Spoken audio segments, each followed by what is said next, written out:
ตอนนี้ก็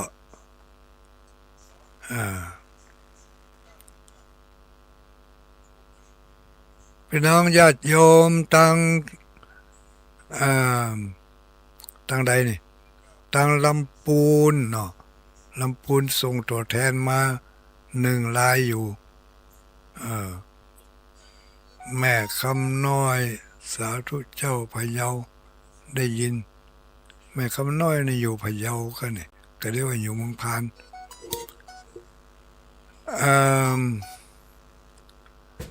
ปัจจัยที่แม่คำน้อยถวายโอนเข้ามา500 บาทนั้นกันแม่คำน้อยกันทพะเยาเนื้อเจ้าของลูกจันทรากันทพะเยาร่วมได้รับทราบหนึ่งแม่คำน้อยเนื้อพะเยาก็หน่อแม่คำน้อยกันทพะเยาเนี่ยมันจะลำปางเนาะมันจะเมืองพานอนุโมทนาได้รับแล้วเนอะโอนเข้ามาแล้วได้รับแล้วสาธุอนุโมทนา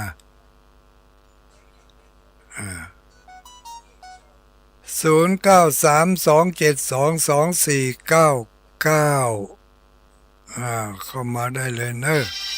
ตรงๆละเจริญพรมันจะได้ดิหมายเขาว่าจะได้ห้ามยังได้อย่าห้ามได้อุ้ยเอาละโทรศัพท์เล่นงานเห็นแล้ว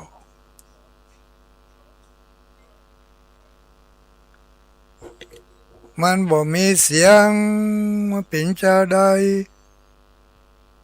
0383เดี๋ยวโทรมาให้ไหมเนี่ยจะลุงจะปิดเครื่องให้คำกัน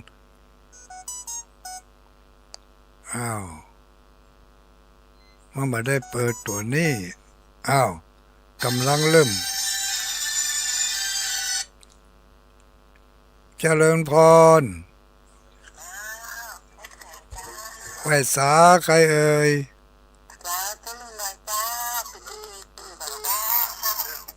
ใครก็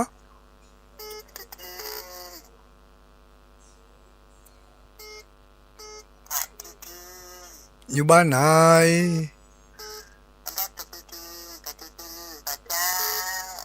อยู่บ้านไหนจ้า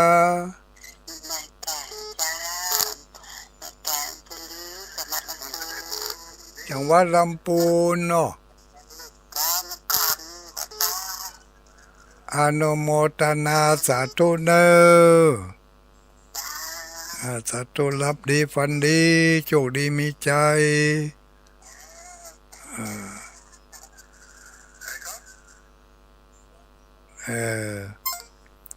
0932722499ถ้ารับโทรศัพท์ปิดสายเนอะ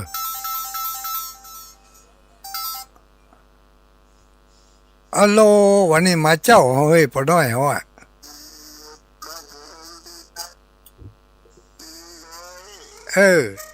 ชัดเจนดีก็ฮะ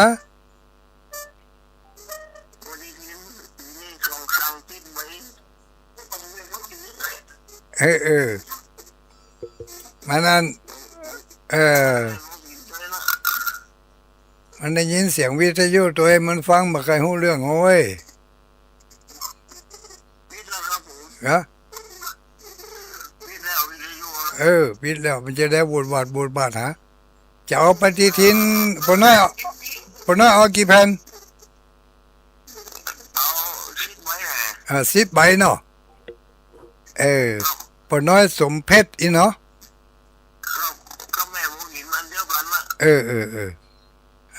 แล้วจะจัดการส่งไปให้เนอะ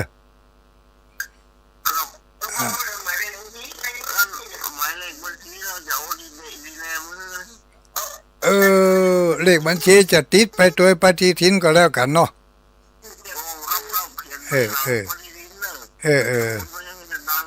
ได้เลย มาครับโอ้เมื่อกี้บาตะก้าเต่าปีเลี้ยวนะกะอืมอนุโมทนาสาธุครับผ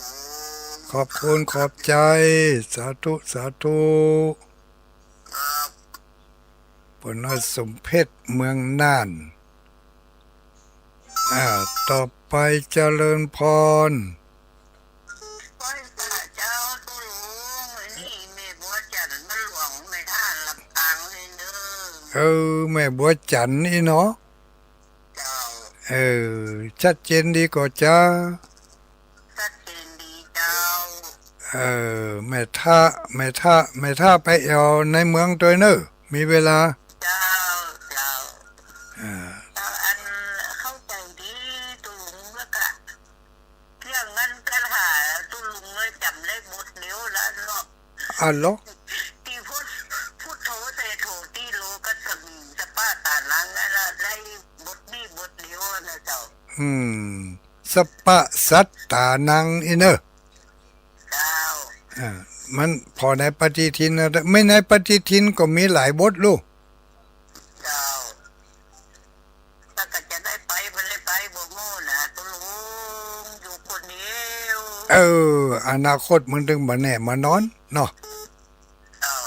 สาธุสบายดีเนาะสบายดีอยู่กินข้าวลำน้ำลงนอนรับแอลดีเจ้าสาธุสายาวธุต่อไปเนอะตุลุงเนอะสาธุสาธุเนอจุกดีมีใจรับดีฝันดี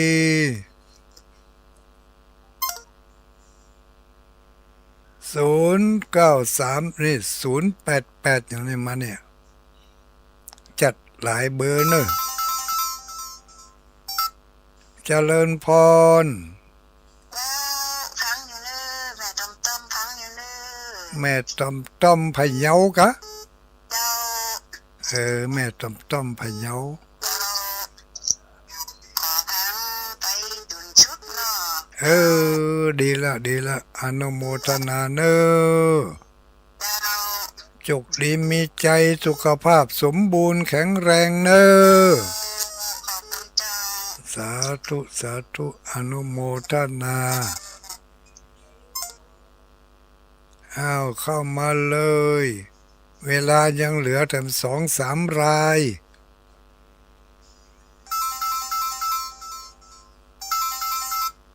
เจริญพรกระจายเวยเดี๋ยวเวลาหมดว่าได้ก่อนว่าใครเอ่ยไหว้สาใครเอ่ยลูกไหนมาจ้าปลาหายลีลำพูนอ๋อแฟนแท้คนเดิมเนาะหนาวก็วันนี้บ่หนาวก็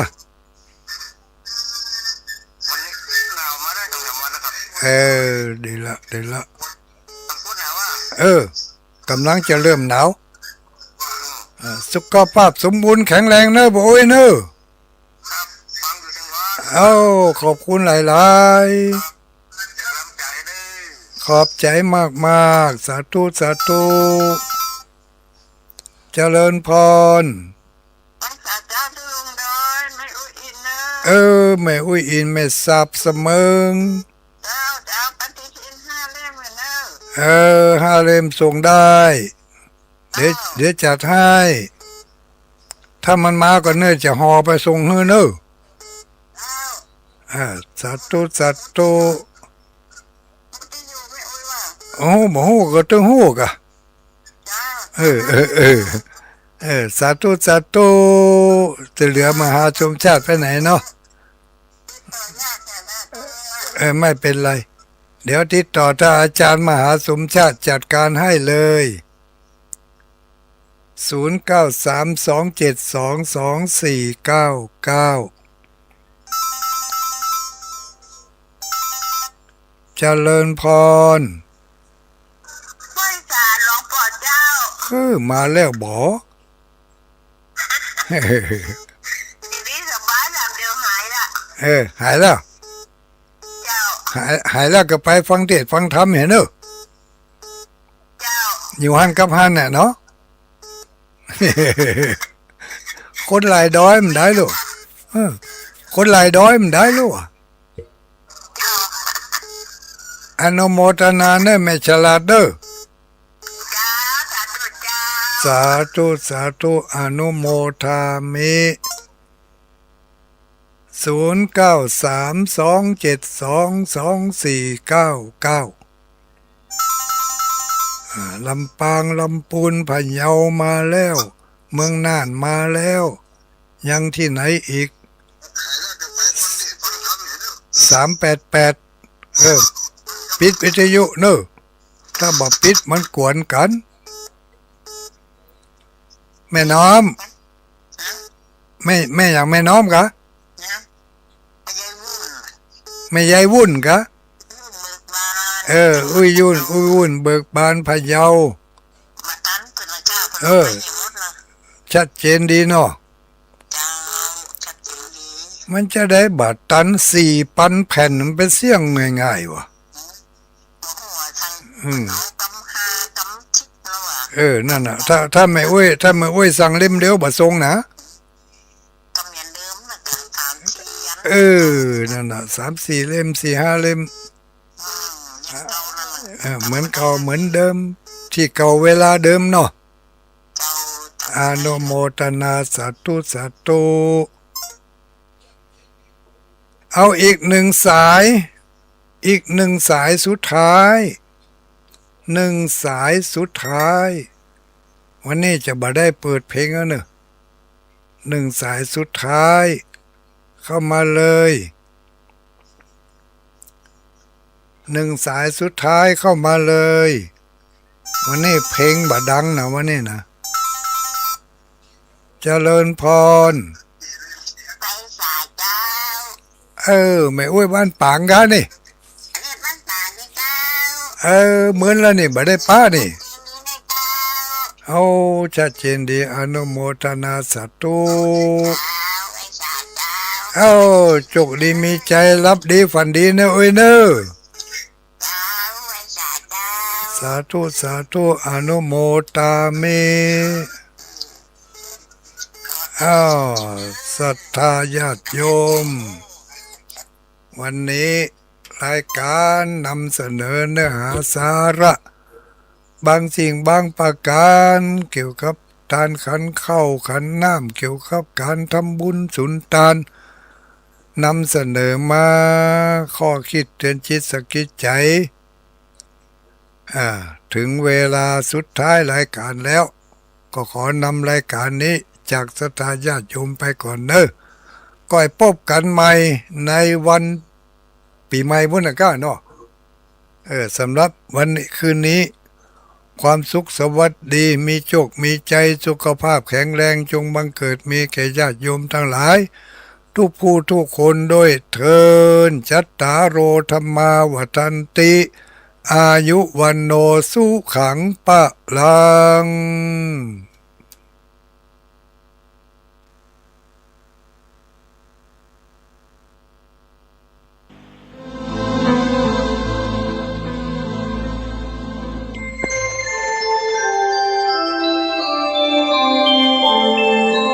ขณะนี้ท่านกำลังฟังสถานีวิทยุกระจายเสียง FM 104.5 เมกะเฮิรตซ์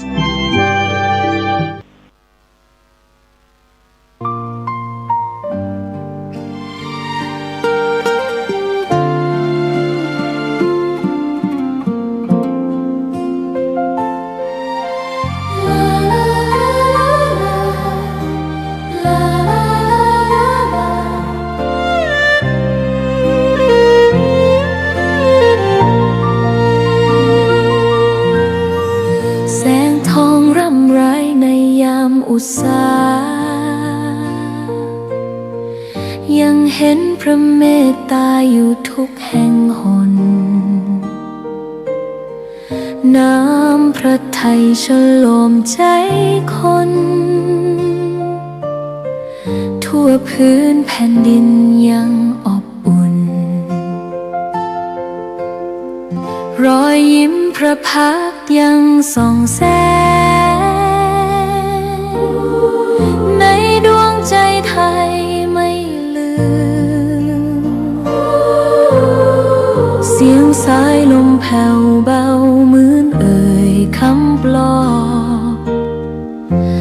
ว่าพระองค์ยังอยู่ใกล้ขอกราบแทบบาทด้วยรักนิรันดร์น้ำตาหลั่งพลันจากใจคนไทยแม้เสด็จสู่ฟ้าไกลแต่พระหฤทัยอยู่ในแผ่นดินนี้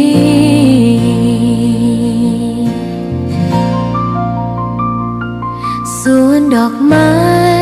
ยังบานดังวันเก่าราวกับเจ้าดอกไม้รู้ว่าพระองค์จากไปแต่กลิ่นหอมยังพัดผ่านใจให้ระลึกถึงพระเมตตาแผ่นดินนี้ยังส่องสว่างด้วยพระคุณอันยิ่งใหญ่ขอเดินตามรอยเท้าแห่งพระแม่ไปด้วยศรัทธาไม่เสื่อมคลายขอกราบแทบบาทด้วยรักนิรันดร์น้ำตาหลั่งพลันจากใจคนไทยแม้เสด็จสู่ฟ้าไกลแต่พระหฤทัยอยู่ในแผ่นดินนี้ดวงใจไทยทุกดวงขอพักดีขอถวายรักนี้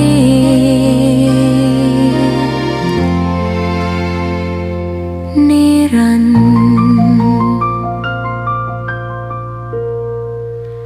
แด่พระพันปีหลวง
สามารถฝึกขึ้นมาได้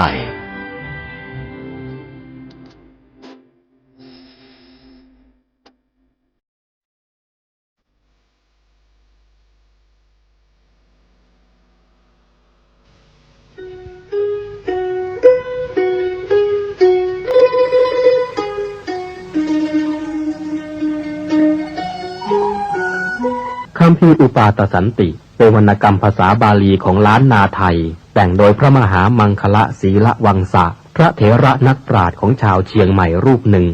ในสมัยของพระเจ้าสิริธรรมจักรวรรดิลกราชาธิราชหรือพระเจ้าติโลกราชรัชกาลที่11แห่งราชวงศ์มังรายเป็นพระคาถาล้วนจำนวน